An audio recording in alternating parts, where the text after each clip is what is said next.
Assalamualaikum warahmatullahi wabarakatuh. Selamat pagi, selamat siang, selamat sore teman-temanku semua. Mudah-mudahan dalam kondisi sehat walafiat tanpa kurang suatu apapun. Dan yang belum subscribe tolong di subscribe ya, agar channel ini bisa berkembang lebih baik lagi. Berjumpa kembali sama Mas Bro ya. Mas Bro akan memberikan banyak sekali motivasi ya, biasa briefing ceramah ya. Jadi Anda akan saya sedikit beri motivasi ya untuk betul-betul menjadi orang yang pinter di dalam dunia kripto, bukan hanya menghayal ataupun bermimpi. Dan juga jangan hanya yang Anda baca atau yang Anda cari dalam berita ataupun di tutorial hanya seputaran token micin, tanpa Anda mempelajari fundamental, tanpa Anda tidak tahu kondisi yang terjadi, bagaimana sebenarnya Shiba bisa naik sampai 1,3 rupiah, bagaimana Dogecoin bisa naik sampai segitunya, jadi orang banyak yang jadi jutawan, bagaimana, dan semua itu terjadi sudah menjadi kehendak alam ya. Ini sok tinggi nih. Jadi memang seperti itu, apapun yang terjadi di sini itu sudah menjadi kehendak alam, bukan main-main, bukan hanya kebetulan, tidak.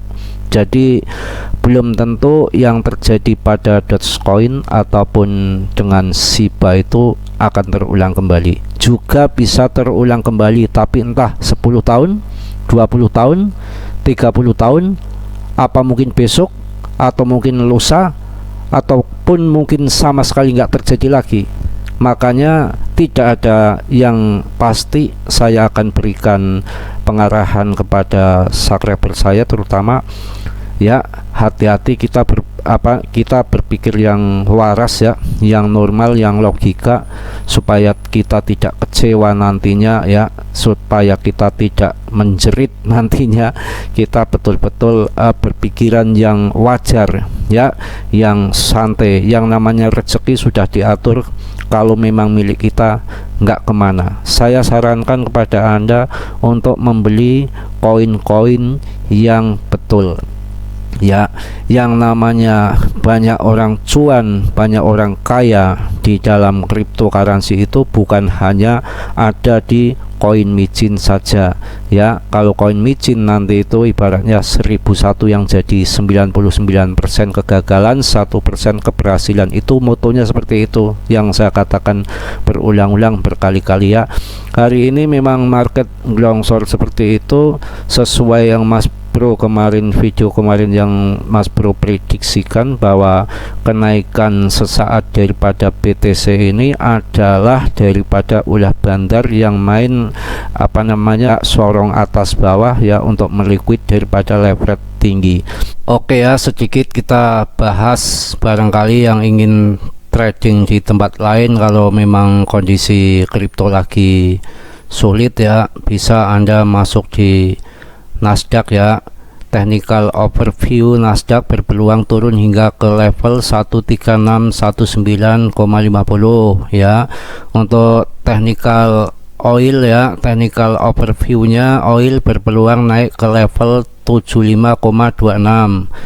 Untuk technical overview gold ya, emas ya, berpeluang turun hingga ke level 196,419 ya. Barangkali Anda ingin segera cuan, tapi ya sama aja Anda kalau belum pengalaman betul ya di kripto, mau di Nasdaq, di oil, di gold, Anda tambah stres ya. Ini untuk uang-uang yang gede ya, untuk jadi sudah bisa masuk kripto, masuk Nasdaq, oil, gold ya. Kalau kita adanya mbek ini kan seadanya aja bro, nggak usah terlalu muluk-muluk ya, rezeki sudah diatur ya. Oke ya.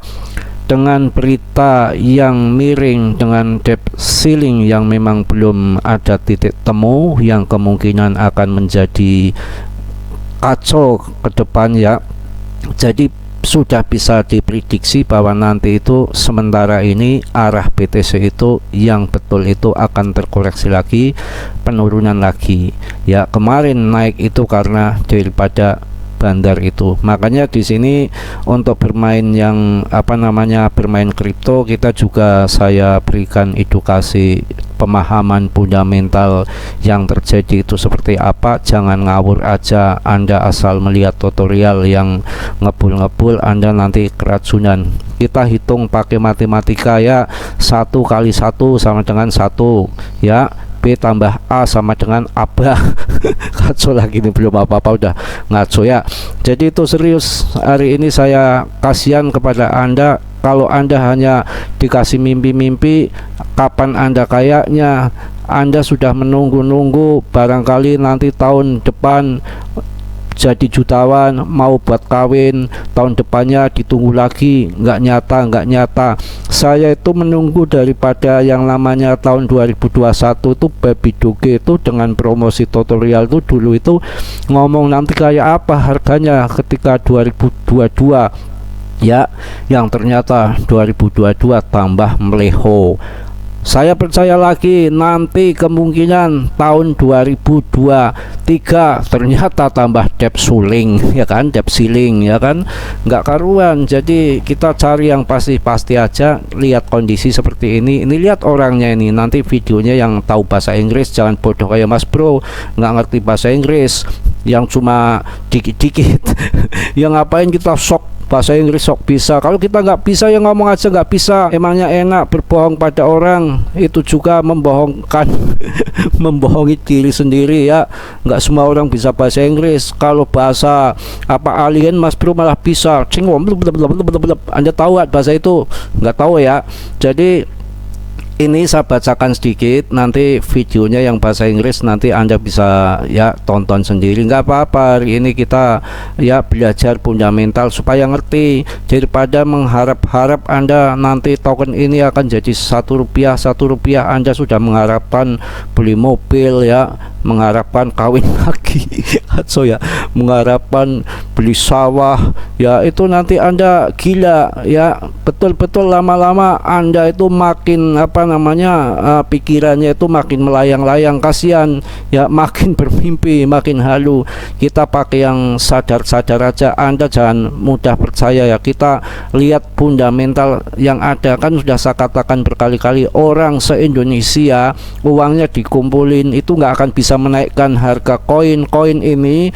Keuangan yang bisa menyepong ke atas itu yang sudah itu print money-nya daripada Fed ya, daripada pemerintah AS itu. Kalau mereka uangnya dihambur-hamburkan market, makanya basah semua akan menjadi terbang. Ini kan yang namanya ini Mbah Biden ini si kakek tua aja, kasarannya aja nggak usah bahasa yang muluk-muluk Anda bingung, minta duit ditambahin dari Partai Republik itu nggak menyetujui karena Biden ini menghambur-hamburkan uang ya untuk dana perang.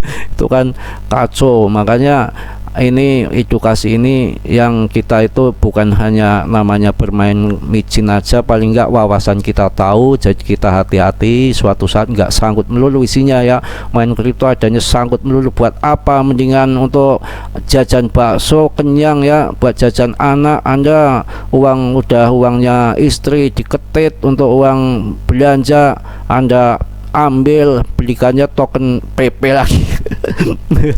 Ini dibaca ini ya, ini resikonya AS tidak dapat membayar utang itu untuk pertama kalinya dalam sejarah paling cepat 1 Juni ya, ditulis sama Menteri Keuangan Janet Yellen dalam sepucuk surat kepada Ketua DPR Kevin ya. Itu bahaya. Dan anggota parlemen top lainnya pada hari Senin, di mana dia mendesak Kongres untuk bertindak secepat mungkin. Udah kacau pokoknya. Saya nggak akan membaca lebih panjang lagi, nanti Anda bisa baca sendiri ya, banyak di ABC News ini, bisa Anda langsung masuk ke ABC News ya. Pembaruan ini Yellen lebih lanjut ya, menggarisbawahi kebutuhan antara legislator dan Gedung Putih dan potensi resiko keuangan dan politik jika kebutuhan tidak dipecahkan dalam beberapa minggu mendatang. Udah, saya nggak akan membaca terlalu panjang. Waduh, ini kacau, nanti bisa market jam lagi. ini aja kelihatannya apa namanya kesepakatan debt ceiling aja bisa-bisa nggak ketemu titik temu bro, yang namanya juga apa namanya sudah apa itu yang namanya Janet Yellen itu sudah ngelobi berbagai macam bank besar itu untuk menunda daripada utangnya, kan kacau. Yang itu yang pertama. Yang keduanya itu bank-bank itu sudah mulai disarankan untuk merger bro ya. Itu jadi memang kondisi market nanti bisa turun lagi, kita sabar, jangan buru masuk dulu ya. Oke. Yang penting saya akan memberikan kesimpulan. Anda hari ini saya kasih petuah, ini kasih petuah, nggak usah masuk kripto dulu sekarang ini, nggak usah masuk dulu, tunggu sampai ya namanya urusan debt ceiling ini selesai. Ketika nanti harga lagi hancur-hancurnya, lagi dam-damnya, Anda jual kambing, apalah jual apa itu yang Anda punya, masukkan ke kripto di saat hancur nanti 2024 2025 next bulan. Sudah siklusnya 4 tahun sekali, nggak bisa diganggu gugat. Dan itu momen-momen itu nggak akan melihat berita, nggak akan melihat daripada intriknya Amerika. Yang jelas momen-momen itu akan dipakai para para pelaku pasar untuk berbondong-bondong masuk BTC ya. Momen itu mungkin akan naik harganya, jadi ditunggu sampai bulan yang akan datang. Nanti kalau ada penurunan silahkan Anda masuk, sekarang stop dulu, ngelihat dulu. Kalau mau scalpingan, yang jago scalpingan ya monggo-monggo ya, di token PP itu juga untuk scalpingan naik turun. Tapi kalau untuk di hold jangka panjang Mas Bro nggak yakin. Karena apa? Banyak sekali yang koin-koin bermunculan sekarang, dan di situ kalau Anda hanya invest di situ, Anda yang kemakan. Itu banyakan itu para trader bro, bukan para investor. Hati-hati ya, suatu saat dam-daman bisa terjadi. Pokoknya sekarang itu kita ya tahan diri dulu, uangnya kantongin dulu ya, simpen dulu. Nanti ketika ada apa namanya longsornya market yang dalam, Anda baru masuk. Tapi ingat, bukan koin-koin micin, koin-koin yang top CMC yang memang sudah ada utilitas yang jelas. Cardano, Arbitrum ya, SRP, Polygon, dah banyak lagi yang lainnya. Anda bisa masuk-masuk sendiri. Top 50, top 100 nggak apa-apa. HNT itu calonnya ke depan ya, itu yang nanti akan dimainkan juga. Aptos, Solana ya, itu nanti jangan skip dulu. Nanti di belakang juga saya akan membaca apa namanya, akan memberikan tutorial technical analisis biasa di belakang. Langsung ya untuk teknikalnya. Sebetulnya Mas Bro males ini untuk baca teknikal kondisi lagi seperti ini. Yang jelas namanya technical analisis itu masih kalah dengan fundamental bro, yang tetap akan saya sampaikan ya. Ini saya menggunakan dua indikator sekalian bro ya, supaya nanti ada apa namanya titik temu, ada apa yang saya pertimbangkan nanti. Soalnya ini berbeda-beda ya, walaupun berbeda-beda tetap satu ya, tetap satu bahasa bangsa. Kalau larinya ke anak sekolah. Ini untuk Fibonacci sekarang ya, untuk BTC nya, untuk di Fibonacci nya berarti di Fibonacci 07 ya, 007. Dimana kalau nanti jatuh Fibonacci loh, ini loh. Kalau Fibonacci itu kalau jatuh menurut Fibonacci jauh, harga dasar lagi ini di bawah. Tapi kan nggak mungkin, ini arahnya kan sudah arah bullish ya, walaupun sekarang turun. Jadi kita pakai otak, pakai pikiran, nggak mungkin akan arahnya longsor sampai harga di bawah lagi. Apalagi yang namanya Tether sudah tiap bulan memborong daripada apa BTC. Yang namanya fundamental news itu ya biasanya ya hanya gertak sambel, hanya sesaat ya, beda dengan yang namanya, yang penting intinya kan apa, demand masuk. Yang namanya Tether aja sudah membeli BTC per tiap bulannya ya. Ini untuk Fibonacci nya ya, kalau turun longsor ke bawah mungkin dia akan sampai untuk pertama 378 juta ya, 378 juta itu Anda mulai cicil yang BTC nya. Untuk yang dengan Fibonacci itu yang titik pertama, kalau nggak kuat jebol lagi, kata orang-orang kan gitu, kalau nggak kuat jebol lagi, nggak kuat jebol lagi. Saya ikutin ya, kalau nggak kuat jebol lagi. Nanti di bawahnya ya 333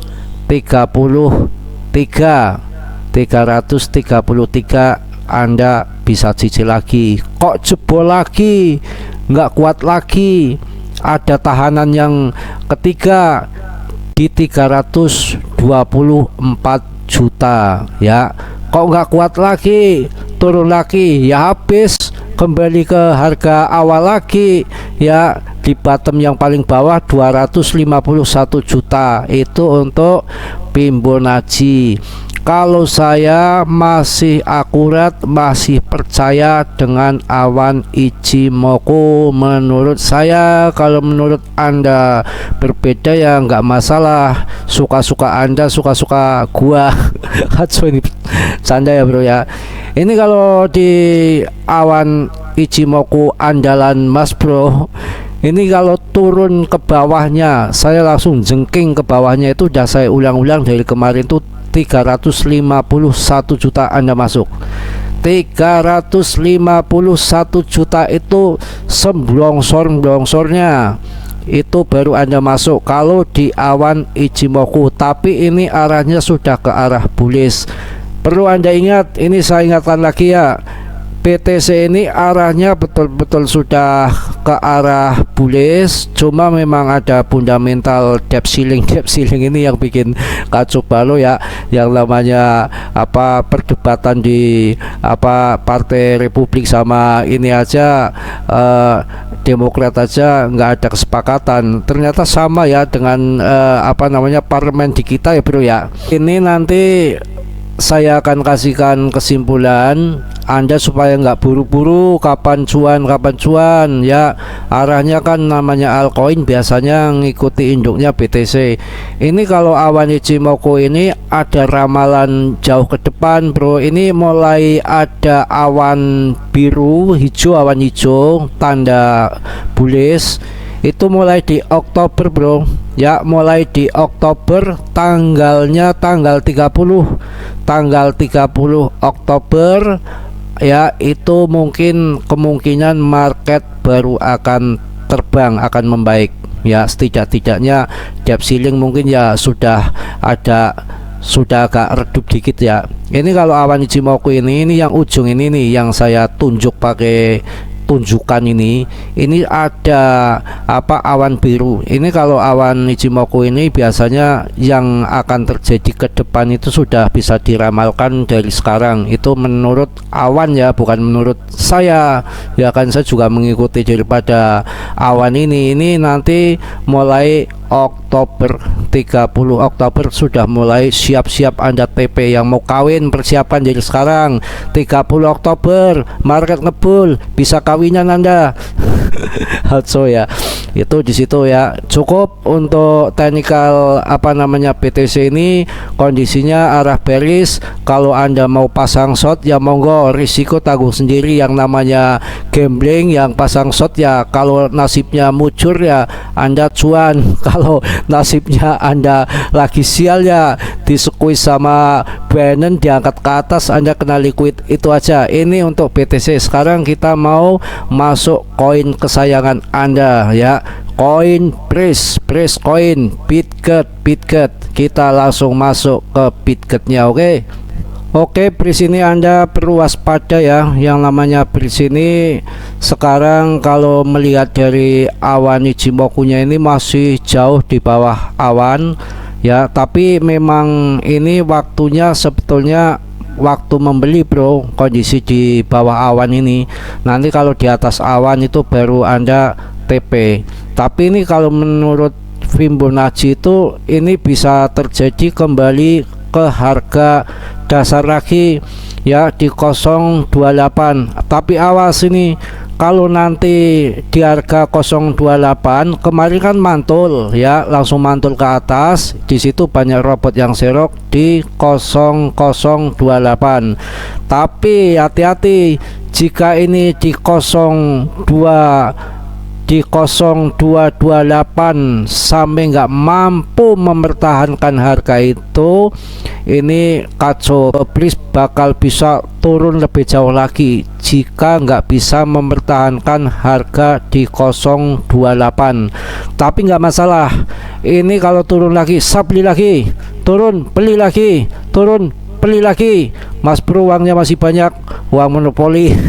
Kalau turun saya beli lagi, turun saya beli lagi. Nggak mungkin akan turun sampai kiamat, pasti ada naiknya ya. Mau turun dulu nggak mungkin, pasti ada naiknya. Nanti kalau turun saya beli lagi, turun saya beli lagi, turun saya beli lagi. Nanti begitu naik saya sikat, saya ambil uangnya punya Anda, di TP sama Mas Bro. Makanya harus main scalping juga, jangan di hold aja kalau token micin itu ya. Itu aja ya untuk berisnya, mungkin cukup. Ini yang jago bahasa Inggris ini dari Bali, jika mau sedikit nonton ini ya, silahkan. Now to the debt limit showdown and the urgent warning from Treasury Secretary Janet Yellen that the U.S. could default on its debt in a matter of weeks. Chief White House correspondent Mary Bruce has the latest. Good morning, Mary. Good morning, George. Well, this new warning from the Treasury Secretary is giving Washington a new sense of urgency this morning. She is making it clear we are now potentially just 1 month away from an economic catastrophe. This earlier than expected deadline does have the two sides now finally talking, but so far no one is budging. This morning, that urgent new deadline. Treasury Secretary Janet Yellen warning the U.S. could default on its debts as early as June 1. In a letter to House Speaker Kevin McCarthy, Yellen urging Congress to raise the debt limit as soon as possible, but risk severe hardship to American families and harm to our global leadership position. The Republican Speaker is demanding steep spending cuts in exchange for raising the debt limit in a bill passed by the House, saying the Senate and the President need to get to work. Raising the limit allows the country to pay off debt already accrued. It does not provide funding for new spending. And the President insists America has to pay its bills that have come due without conditions. We pay our bills, and we should do so without reckless hostage-taking from some of the mega Republicans in Congress. Biden now inviting the top 4 congressional leaders to meet at the White House next week.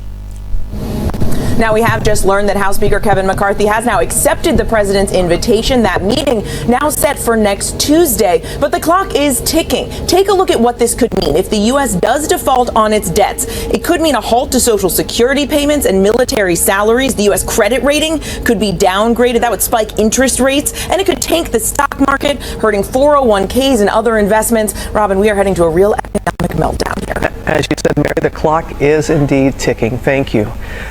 Saya kira cukup ya, pembahasan hari ini cukup padat merayap ya. Yang bagusnya Anda bisa ambil, mudah-mudahan bermanfaat. Yang jeleknya Anda buang tendang jauh, terserah mau kemana Anda buang ya. Yang jelas manusia, Mas Bro, terutama nggak sempurna. Yang sempurna hanya Allah Subhanahu wa Ta'ala. Yang belum subscribe tolong di subscribe, yang sudah saya ucapkan banyak-banyak terima kasih ya. Salam Mas Bro dari Tegal. Wassalamualaikum warahmatullahi wabarakatuh.